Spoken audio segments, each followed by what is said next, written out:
Assalamualaikum warahmatullahi wabarakatuh. Selamat siang. Ya, semoga sejahtera bagi kita semua. Perkenankan hari ini saya Dadang Supriyatna sebagai host akan memandu sahabat luar biasa, classmate dan insan edukasi pada program TKPLB Online Series acara Bicara TKPLB. Baik Ibu Bapak, untuk yang pertama kita akan mendengarkan penjelasan dari Bapak Dr. Komar Hidayat mengenai perkembangan fisik motorik dan nanti akan dilanjutkan oleh Ibu Ira terkait outdoor activity. Sebelumnya izinkan saya membacakan sebagian dari kurikulum vitae Bapak Dr. Komar Hidayat. Nama Bapak Dr. Komar Hidayat MPD atau biasa dipanggil Pak Koko, ya. Nama kerennya Pak Koko. Kantornya adalah di P4TK, TK, dan PLB. Jabatannya adalah sebagai Widya Iswara Ahli Madya. Beliau pendidikannya S1 sampai S3-nya adalah pendidikan olahraga dari Universitas Pendidikan Indonesia. Wah, ini cocok sekali ya dengan kegiatan kita hari ini mengenai fisik motorik untuk anak selama liburan. Baik, Ibu Bapak, kami persilahkan untuk Pak Koko menyampaikan materinya. Silakan Pak Koko. Oke, baik. Assalamualaikum warahmatullahi wabarakatuh. Selamat siang dan salam sejahtera bagi kita semua. Bapak dan Ibu, pertama saya ucapkan terima kasih kepada Dadang selaku host acara ini dan juga Ibu Ira yang nanti akan bersama-sama kita memfasilitasi, memaparkan terkait dengan program yang akan kita lalui sekarang ini. Dan juga Mbak Putri selaku yang membantu kami dan Bu Teti. Baik, kita langsung saja sahabat insan edukasi yang kami banggakan. Ini ada dua topik ya. Yang pertama terkait dengan tonggak perkembangan fisik. Sebetulnya perkembangan fisik saja nggak masalah. Ya. Kemudian juga nanti dilanjutkan oleh Ibu Ira. Ini secara praktis saya hanya semacam memberikan sebuah pengenalan, pemahaman terkait dengan perkembangan fisik motorik anak itu sendiri. Karena ini sifatnya penting dan perlu dimaknai, dipahami oleh semua insan edukasi, termasuk khususnya kepada guru taman kanak-kanak atau guru PAUD. Lanjut Bu Putri. Ini tadi sudah lewat saja Mbak Putri ya. Oke. Jadi tujuan sesi kita yang pertama ini melakukan atau mengidentifikasi terkait dengan tonggak perkembangan fisik pada anak prasekolah. Ya, jadi memang kami tidak mengkaitkan dengan bagaimana program rekreasi, tetapi sesungguhnya itu tinggal setting saja. Bisa dilakukan dimanapun dalam suasana kegembiraan. Yang penting dalam melakukan pembelajaran penjas adaptif, pengembangan fisik motorik itu harus diberikan secara fine. Nah, itulah esensi atau bagian daripada rekreasi, itu adalah kesenangan dan sebagainya. Kemudian yang kedua, nanti Bapak dan Ibu dilanjutkan dengan mendiskusikan terkait dengan faktor yang mempengaruhi pertumbuhan dan perkembangan fisik itu sendiri. Berikutnya nanti mendiskusikan apa yang harus dilakukan jika Bapak dan Ibu khawatir tentang perkembangan anaknya. Kan begitu ya. Ada semacam kekhawatiran terkait dengan bagaimana menghadapi anak yang berkebutuhan khusus dan lainnya sebagainya seperti itu ya. Oke, lanjut Mbak Putri. Ini kita pengantar bahwa prinsipnya anak itu tumbuh dan berkembang pesat dalam 5 tahun pertama. Pakar sering mengatakan dan kita pun juga sering menyebutkan bahwa yang namanya usia anak 5 tahun itu adalah sebagai golden age, usia emas, kan seperti itu. Dan ini adalah sebuah keniscayaan yang harus Bapak Ibu pahami dan sebagainya. Nah, kalau kegagalan di dalam memberikan treatment atau layanan kepada peserta didik kita, itu akan menemukan keterlambatan atau hambatan dan sebagainya, termasuk nanti memberikan tahu kepada orang tua. Kemudian bahwa kita tahu di segala usia anak itu membutuhkan aktivitas fisik untuk meningkatkan perkembangan dan juga kesehatan serta pembelajaran secara menyeluruh. Nah, inilah yang namanya pembelajaran aktivitas fisik itu yang bersifat holistik ya, komprehensif. Artinya tidak hanya perkembangan fisik semata, tetapi mengintegrasi terkait dengan mengembangkan juga intelektual, kemudian juga sosial serta emosionalnya. Itulah ya yang namanya pembelajaran secara menyeluruh. Namun dalam suasana kesenangan, ya. Nah, ini dalam kesehariannya anak itu menghabiskan waktu. Sepertinya tidak pernah mau diam. Kita sering melihat anak-anak kita begitu aktifnya melakukan kegiatan-kegiatan yang namanya pengembangan fisik. Ada yang sepertinya memanjat, melompat, kemudian kejar-kejaran, dan juga ada yang mencoret-coret, melukis, serta membangun, gitu kan. Ini serta memotong dengan gunting, ini atau juga merangkai manik-manik. Ya, dua aktivitas ini merupakan terbagi ke dalam dua golongan juga. Yang di atasnya itu yang memanjat melompat itu adalah pengembangan motoriknya, motorik kasarnya, sementara yang di bawah mulai dari mencoret-coret itu adalah pengembangan motorik halus seperti itu ya. Nah, keterampilan motorik anak itu meningkat secara signifikan nampaknya di prasekolah itu ya. Hal ini terlihat terkoordinasi dan memiliki tujuan dibanding dengan sebelumnya anak ketika melakukan aktivitas di rumah ya. Jadi kalau di sangga, di sekolah dan sebagainya itu bisa mengkoordinasikan terkait dengan tujuan yang nyata. Nah, dalam tindakan mereka itu sendiri jelas. Dan ini terlihat adanya menunjukkan kecepatan. Mulainya dari jalan lambat, kemudian mereka sering melakukan aktivitas secara terkoordinasi dan terarah, terbimbing. Ini mereka itu dengan secara cepat. Kekuatan, ini makna adalah sebuah kebugaran. Nah, sehingga kalau dengan seperti ini akan menjadi hidup mandiri dan anak bisa mampu secara mandiri. Kan seperti itu ya. Baik, lanjut Mbak Putri. Nah, kemudian pertumbuhan dan perkembangan fisik ya. Kita ketahui bahwa selama tahun prasekolah anak itu meningkatkan ya peningkatan yang stabil secara fisiknya.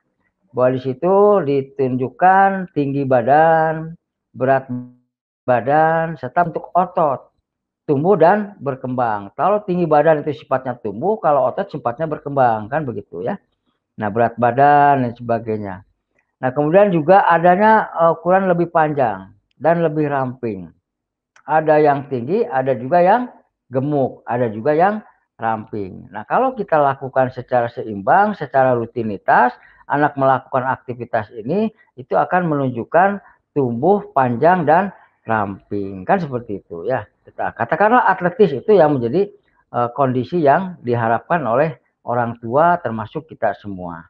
Nah, kemudian juga kaki terus tumbuh, kepala tidak terlalu besar dibandingkan dengan tubuh mereka.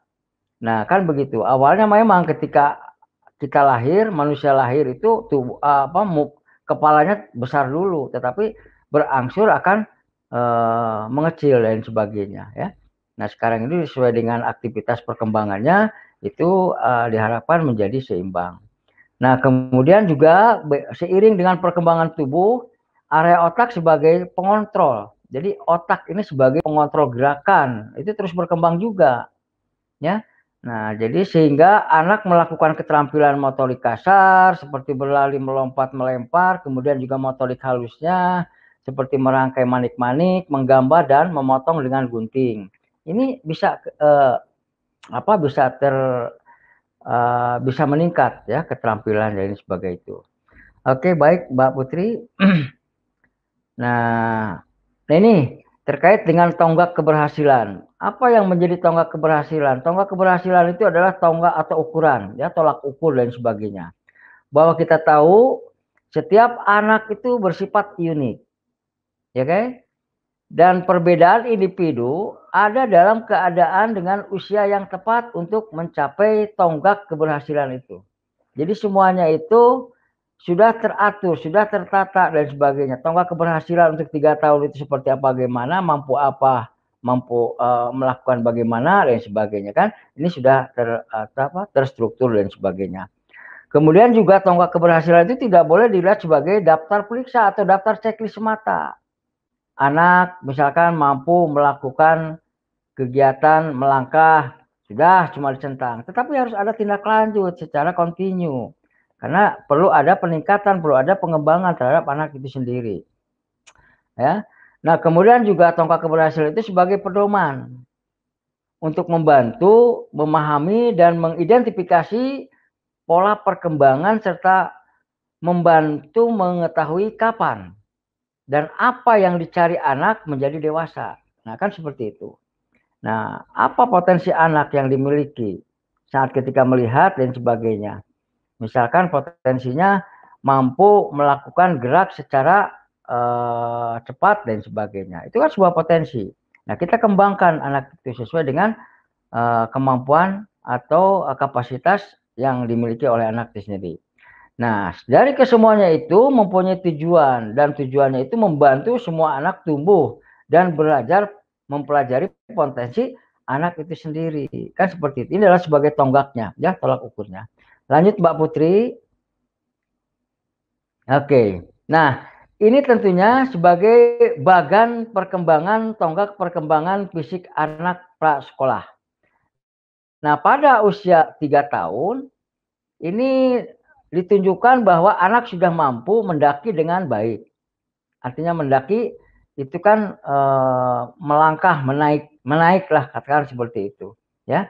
Nah, kita lihat sering anak itu sering berdiri dan sebagainya. Nah, kemudian juga berjalan dengan mudah. Berikutnya itu mengayuh sepeda roda 3. Ini seimbang lah, katakan. Nah, kemudian juga berjalan naik dan turun tangga. Satu kaki di setiap anak tangga. Jadi secara bertahap. Ya, tidak sekaligus, katakan seperti itu. Tetapi secara bertahap. Satu tangga, kemudian berhenti, satu tangga, dan seterusnya dan sebagainya. Kemudian berikutnya bisa mencuci, mengeringkan tangan secara mandiri. Nah, ini di anak di usia 3 tahun. Nah, di anak usia 4 tahun itu melompat dan berdiri dengan satu kaki. Nah, ini ada tingkat melompatan, ya. Karena dengan usia perkembangan fisiknya itu ada peningkatan. Kemudian juga menuangkan serta memotong dengan pengawasan dan menghaluskan makan sendiri. Nah, ini penting dalam konteks pengawasan. Jangan mengabaikan anak melakukan secara sendiri. Nanti bisa tidak terkendali, ya. Karena itu penting dalam pengawasannya. Kemudian juga menangkap bola pantul, ya, jadi di sepanjang waktu. Jadi mampu menangkap anak di usia 4 tahun. Berikutnya menggunakan gunting. Nah, tapi tetap dalam pengawasan, tidak boleh dengan tidak pengawasan. Nanti bisa menggunting tangannya sendiri. Itu yang kita hindari. Jangan sampai seperti itu. Berikutnya untuk yang 5 tahun itu berdiri dengan satu kaki selama 10 detik. Nah, kan seperti itu, ya. Kemudian hop. Hop itu adalah semacam sama dengan melompat. Ya, kemudian juga mungkin bisa dilewati. Kemudian juga bisa melakukan jungkir balik atau rolling. Ya, di usia 5 tahun itu anak bisa melakukan rolling. Ya, walaupun dengan bantuan orang tua, bantuan guru dan sebagainya. Itu bisa, silakan, ya. Nah, kemudian juga menggunakan garpu dan sendok. Kemudian juga ayunan dan tanjakan. Jadi bisa ayunan atau istilahnya swing, ya. Kemudian juga bisa melakukan aktivitas tanjakan. Jadi tanpa melakukan aktivitas secara terhenti. Mereka itu selalu ingin aktif dan sebagainya. Oke, lanjut Mbak Putri. Nah, ini mari kita simak, ya. Diperhatikan dulu Mbak Putri tontonan film tayangannya, tolong diperlihatkan.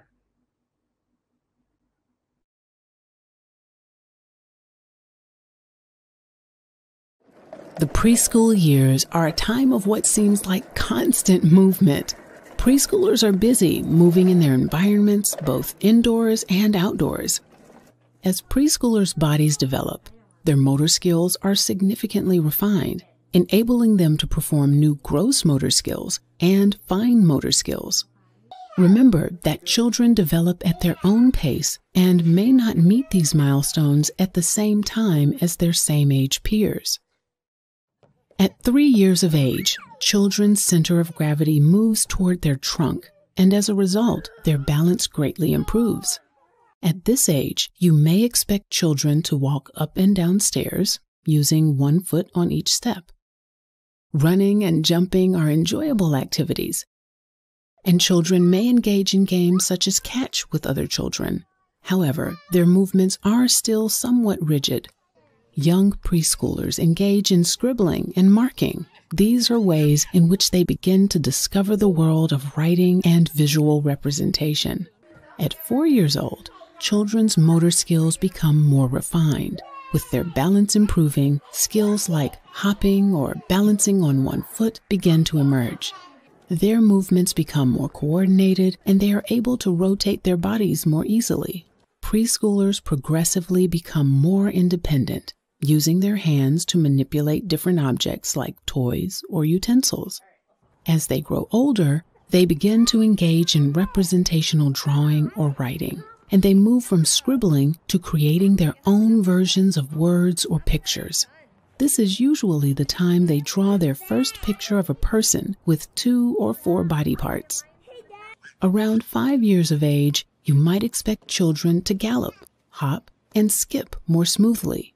Children also become more skilled in swinging and climbing, and this allows them to experience their environments in fun new ways. They may even be able to do somersaults or flips. As their cognitive and fine motor skills improve, they begin to create more elaborate drawings, such as a person with 6 or more body parts. While each child develops at their own pace and has their own unique needs, understanding developmental milestones is an important part of working with young children. Learning about and understanding how preschoolers use their bodies will help you know how to support them in developing motor skills and what kinds of learning experiences to plan.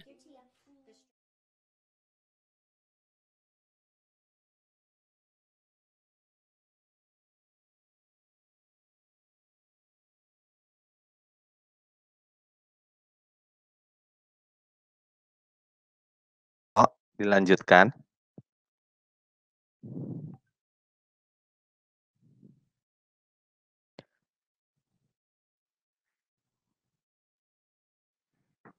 Pak Koko,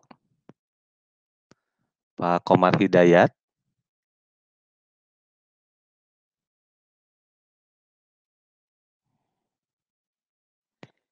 Iya, sepertinya sepertinya sinyalnya ya kurang bagus dari Pak Komar Hidayat. Kita tunggu beliau untuk masuk lagi ya, sahabat luar biasa, classmate dan insan edukasi. Kita tunggu Pak Koko bisa bergabung lagi untuk bersama-sama menyimak paparan yang disampaikan oleh beliau. Silahkan Ibu Bapak, sahabat luar biasa, classmate dan insan edukasi yang memiliki pertanyaan terkait dengan apa yang sudah disampaikan oleh Pak Komar Hidayat, silakan untuk dapat menuliskannya di chat ya, supaya nanti kita bisa langsung menanyakan ke beliau seperti apa gitu ya. Bisa tips and tricks mungkin atau apapun, silakan boleh ditanyakan ke Pak Koko dengan mengetik pertanyaannya di chat, baik di FB maupun di YouTube.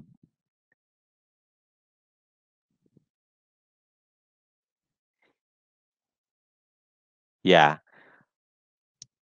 di sini sudah ada beberapa pertanyaan. Ya, nanti kita tunggu Pak Kokoknya, mudah-mudahan bisa segera masuk lagi ya untuk kembali melanjutkan paparannya terkait dengan fisik motorik. Menarik sekali ya, sahabat luar biasa.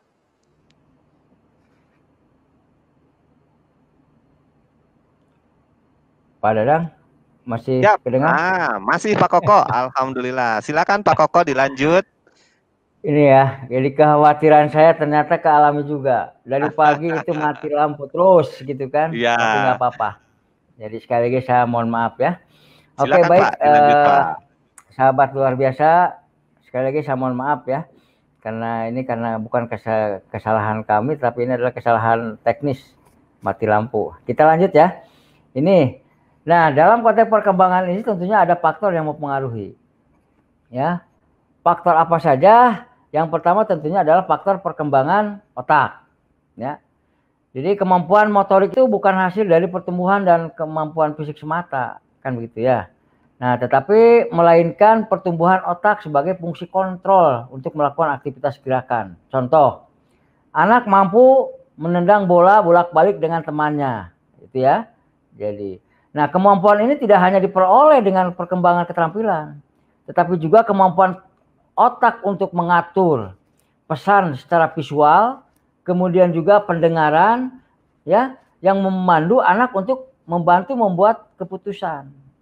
Apa yang harus dilakukan? Misalkan menyesuaikan gerakan, gerakannya apakah berhenti, apakah maju, dan sebagainya, kan seperti itu. Kemudian juga gerakan memutuskan beberapa, apakah menendang bolanya itu dengan keras atau dengan lambat. Kalau misalkan kawan kita dekat, ya nggak perlu keras-keras, misalkan seperti itu. Nah, ini dikendalikan oleh otak. Nah, maka wajar bahwa faktor perkembangan pengaruh pertumbuhan fisiknya itu salah satunya dipengaruhi oleh faktor perkembangan otak, begitu ya. Nah, kemudian berikutnya terkait dengan bahwa sebagai guru itu harus dapat meningkatkan perkembangan otak anak, ya. Nah, ini harus melibatkan partisipasi anak secara berinteraksi, ya, untuk anak itu melakukan aktivitasnya bersama di dalam sebuah lingkungannya, ya, serta menciptakan pemahaman tentang bagaimana segala sesuatu itu bisa bekerja. Kemudian bagaimana sesuatu itu dilakukan. Berikutnya bagaimana memperlakukan orang lain. Nah, itu kan pemikiran otak itu ya. Nah, kemudian juga bagaimana menghadapi orang yang emosi dan sebagainya. Jadi seperti itu. Kemudian juga faktor keturunan. Nah, Bapak sahabat luar biasa, bahwa warisan genetik itu memainkan peran penting dalam pertumbuhan fisik anak. Penting untuk dipahami bahwa meskipun gen mempengaruhi pertumbuhan fisik dan perkembangan anak, namun terjadi sebagai hasil dari interaksi antara faktor keturunan dan lingkungan. Ini ya, suatu hal yang tidak mungkin bahwa setiap anak itu kan berada dalam satu tempat dan sebagainya. Jadi pikirkan tentang peran Anda dalam menciptakan lingkungan yang mendorong perkembangan fisik secara optimal terhadap anak itu sendiri. Nah, kemudian faktor yang lain terkait dengan faktor nutrisi atau makanan. Nah, asumsi bahwa untuk mencapai pertumbuhan dan perkembangan fisik yang optimal itu terutama saat otak dan tubuh mereka berkembang begitu pesat, anak itu membutuhkan pola makanan yang bagus, ya, yang sehat, kemudian juga seimbang. Seimbang terkait dengan butuhnya vitamin, mineral, kan seperti itu. Ini harus ada kandungan ini, asupan kepada tubuh anak itu sendiri supaya tubuhnya itu normal sesuai dengan apa yang kita harapkan. Oke.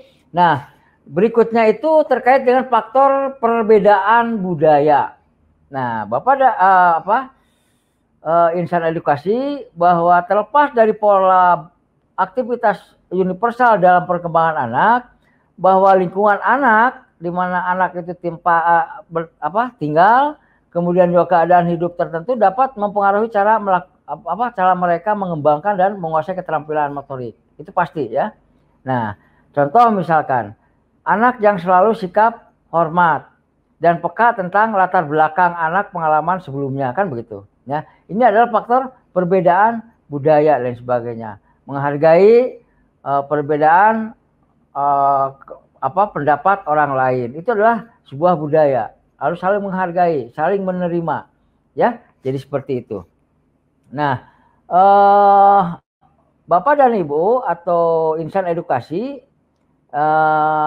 kita lanjut, Mbak Putri, terkait dengan yang namanya pertimbangan apa yang harus dilakukan dalam mengimplementasikan perkembangan fisik anak prasekolah, gitu ya. Nah, pertimbangan yang pertama ini terkait dengan perencanaan penuh makna. Jadi buat perencanaan secara bermakna, bahwa rencana kegiatan ini untuk mengukur bagaimana mengembangkan dan menyempurnakan keterampilan motorik anak. Nah, bagaimana caranya? Caranya itu dengan cara mengamati pergerakan anak saat bermain. Kita amati anak-anak saat bermain. Jangan membiarkan, tetapi harus diamati dan sebagainya. Kemudian juga bagaimana mereka mengikuti arahan. Ketika harus melakukan apa, bagaimana melakukan, kemudian kapan berakhir melakukan aktivitas. Atau bagaimana mereka memanipulasi objek ya saat bermain. Objek itu sifatnya benda, bisa bola, bisa tali, bisa hula hoop dan sebagainya. Itu ya, objek itu adalah benda dan sebagainya. Oke. Nah, berikutnya bahwa pertimbangan lain adalah peka terhadap kebutuhan setiap anak. Nah, ingat bahwa setiap anak itu berbeda. Tidak ada dua orang anak yang sama. Ya, pasti akan ada perbedaan. Ya. Dan terkadang ini dalam konteks pencapaian keberhasilannya pun juga pasti ada perbedaan. Ada yang cerdas, ada yang kurang cerdas, ada yang lamban, ada yang cepat belajar. Itu pasti berbeda. Nah, kekhawatiran ini tentang pengembangan anak, bicarakan dengan keluarga anak. Apa kebiasaan anak di rumahnya? Nah, ini bisa konsultasi ya dengan orang tua dan sebagainya. Jadi sebagai guru, sebagai praktisi, ya memang harus dipahami apa kebiasaan anak di rumah dan sebagainya ya. Jadi kita harus tahu kebutuhan anak itu seperti apa, bagaimana supaya kita tepat di dalam menyajikan, memberikan layanan terkait dengan program yang harus diberikan kepada anak kita. Nah, kemudian berikutnya harus merespon terhadap kebutuhan dan preferensi atau kebutuhan ya terkait dengan keluarga dan sebagainya. Nah, insan edukasi, jadi jika ada keluarga bertanya, misalkan, kan suka ada nih selalu konsultasi antara orang tuanya, kakaknya dan sebagainya itu selalu bertanya. Nah, kemudian beberapa hal terkait dengan perkembangan anak kita dan sebagainya. Nah, kemudian juga termasuk juga melakukan berbagai kekhawatiran tentang anaknya. Nah, kemudian apa yang harus dilakukan? Dorong ya mereka untuk melakukan aktivitas yang sederhana sesuai dengan kemampuan anak. Kemudian juga bisa bicarakan ya, bisa menindaklanjuti kepada penyedia layanan kesehatan anak mereka. Kalau memang anaknya itu ada kelainan-kelainan tertentu. Karena kita akan sifatnya terbatas. Kita hanya memberikan layanan dalam konteks pembelajaran dan sebagainya. Tidak bisa kita memberikan eksekusi terkait dengan kesehatan. Kecuali kalau ya punya profesi terapis dan sebagainya sih itu bisa dan sebagainya ya. Nah, jadi seperti itu. Selanjutnya bahwa ini terkait dengan anak layanan berkebutuhan khusus ya. Bagi anak berkebutuhan khusus, bagaimana cara menanggulangi melayaninya? Itu dilakukan yang pertama, diskusikan dengan keluarga anak itu sendiri tentang rencana adaptasi apa, kemudian modifikasi apa yang harus dilakukan supaya kita match dengan kemampuan atau kapasitas anak kita, anak berkebutuhan itu sendiri ya. Nah, kemudian juga contohnya dalam konteks alat, bahan misalkan, pada umumnya bisa dilakukan, bisa digunakan oleh anak pada umumnya ya. Tetapi bagi anak berkebutuhan khusus itu tidak bisa dilakukannya. Maka apa yang harus dilakukan? Ya, yang harus dilakukan itu adalah melakukan adaptasi dan memodifikasi. Memodifikasi apa saja, bisa dalam konteks alat, bisa dalam konteks aturan main, bisa dalam bentuk waktu dan sebagainya ya. Jadi yang penting harus melakukan modifikasi bagi anak berkebutuhan khusus ya. Jadi orang tua anak memberi ide dengan keperluan adaptasi sederhana. Nah, ini gunakan media komunikasi antara kita sebagai pendidik dengan orang tua supaya mereka memberikan input kepada kita tentang anaknya yang dipandang mereka memiliki membutuhkan layanan khusus itu sendiri ya. Baik, barangkali itu saja. Terima kasih yang dapat saya sampaikan. Halo? Ya, baik Pak Koko, terima kasih, luar biasa sekali ya, penyampaiannya begitu lugas. Pak Koko, ada beberapa pertanyaan dari sahabat luar biasa, classmate dan insan edukasi yang dituliskan baik dari Facebook maupun dari YouTube P4TK, TK dan PLB. Pertanyaan pertama ini datang dari Bapak Rahmat Syah Amri Tanjung dari YouTube. Pertanyaannya katanya bagaimana cara kita memberi pembelajaran di rumah agar disenangi oleh anak-anak dalam bidang olahraga pada masa COVID-19 ini, Pak Koko. Silakan Pak Koko. Bagaimana memberikan layanan pendidikan jasmani katakannya pada Betul. anak COVID seperti itu. Betul. Oke ya, memang suasana COVID ini suka atau tidak suka harus kita lakukan. Karena ini aturan, tidak boleh kita memaksakan. Kalaupun memaksa pun juga tetap standar protokol kesehatan itu harus dijalankan. Nah, prinsipnya supaya apa yang disajikan kita ketika di sekolah, kemudian kita menyajikan pembelajaran itu di rumah. Siapa yang melakukannya kan begitu. Berarti dengan bantuan kakaknya, bantuan orang tuanya. Nah, ini bisa dilakukan secara mix ya, atau bauran mix lah kalau dalam istilah produksi. Bisa juga dalam konteks pembelajaran secara daring, bisa juga memberikan panduan atau petunjuk kepada orang tua supaya langkah apa yang harus dilakukan ketika anak melakukan aktivitas di rumah. Tentunya kan ini bukan secara daring, tetapi lebih bagusnya itu secara blended ya, bisa secara tatap muka dan juga bisa secara virtual. Bisa bertatap muka seperti itu ya. Terima kasih Pak Dadang. Mudah-mudahan bisa dipahami. Baik, terima kasih Pak Koko. Mudah-mudahan Pak Rahmat Syah juga bisa memahami ya apa yang disampaikan oleh Pak Koko. Ini Pak, ada lagi pertanyaan dari beberapa sahabat luar biasa, classmate dan insan edukasi. Pertanyaannya mirip-mirip. Ini dari Ibu Dasmi SJN, lalu dari TK YWKA Won, YWKA gitu ya, lalu dari Ibu Eli Agustina. Ya, pertanyaannya seperti ini, kurang lebih kalau saya simpulkan bahwa bagaimana sih Pak cara menstimulus atau merangsang perkembangan anak yang tidak mau bergerak, alias anaknya pendiam, atau anaknya pemalu, dan takut gitu Pak, kalau mau melakukan gerakan fisik gitu. Gitu Pak, bagaimana Pak katanya Pak? Oke, ya tadi kan salah satunya terkait dengan faktor budaya ya. Nah ini pun juga penting, jadi harus ketahui dulu musabab anak itu sendiri. Bicarakan dengan orang tua, kenapa mereka agak sulit. Jadi harus melakukan home visit, datang kunjungi ke rumah dan sebagainya, atau orang tuanya datang ke sekolah kemudian konsultasi dengan anaknya dengan kita.